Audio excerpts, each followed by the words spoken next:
Our application is now feature complete, but I want to mention one last thing around interfaces. Just a second ago, we added in a new requirement to our interface.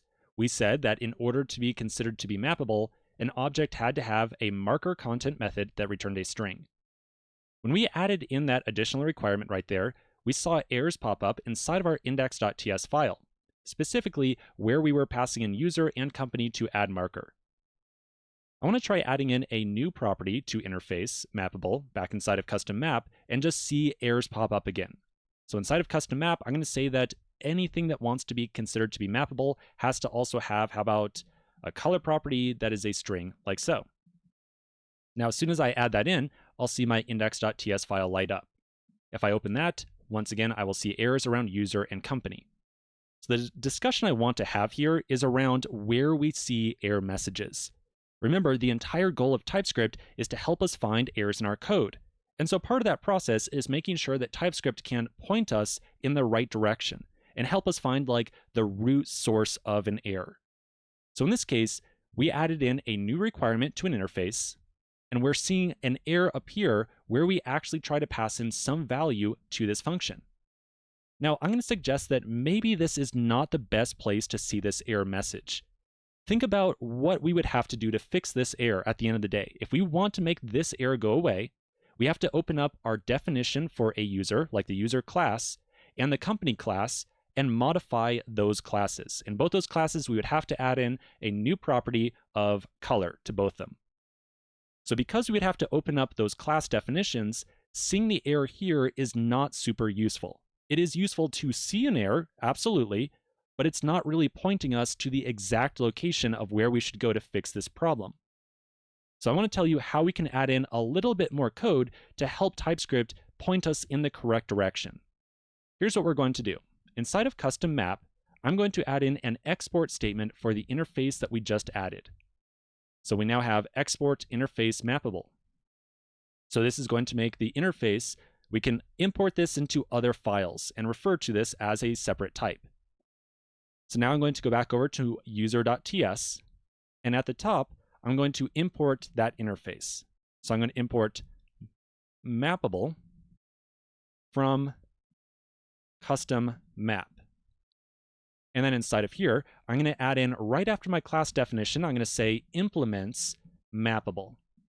So what this does right here is it tells TypeScript we want to make sure that an instance of class user, like a user that we create, satisfies all the properties required by the mappable interface. This sets up a very direct dependency between our user class and the custom map class, or technically the custom map file, I suppose. So we've now declared our intention to TypeScript. We are saying we want every user we create to satisfy that interface because we eventually want users to be an argument to that add marker function.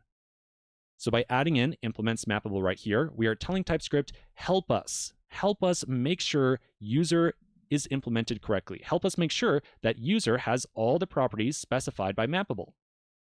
If we now hover over user, you'll see that it says, okay, property color is missing on class user, but it's required by that interface. So now we have an additional error message inside of here that can help us pinpoint the source of the error in our application right now. We have something that says very specifically, hey, your class user is not implemented correctly. So we're still seeing an error message, just like we were seeing before inside of index.ts, but now the difference is that TypeScript is helping us point out the true source of the error. It's helping us understand that if we want this error to go away, we have to update our user class definition. So as you might guess, we could fix this up by adding in a color property that is a string, and I'll initialize it as like, red or something like that right there as well. And as soon as I add that in, error goes away, and the number of errors inside of index.ts goes down to 1. So again, the entire idea behind this implements clause right here is we are telling TypeScript, help us satisfy this interface. So we want to make sure that user can be considered to be mappable. And so TypeScript is going to do some additional checking of our class and make sure we have all the correct properties.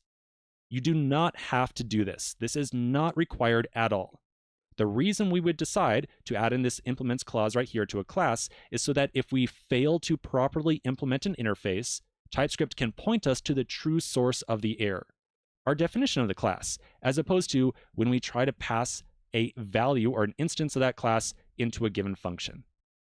So if we wanted to, we could go through the same process with company as well. Inside of company.ts, we could add in an import statement for mappable from custom map. And then I'll say implements mappable. And now once again, we get an error on company, and it tells us we have to have color that is a string, but we did not provide it. So if we add in color, that is a string, and I'll just say red like so right there on the same line, error goes away, and we're back to being perfect.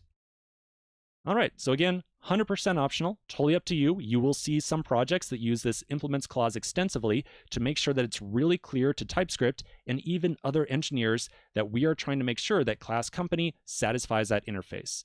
If you don't put it in, no problem.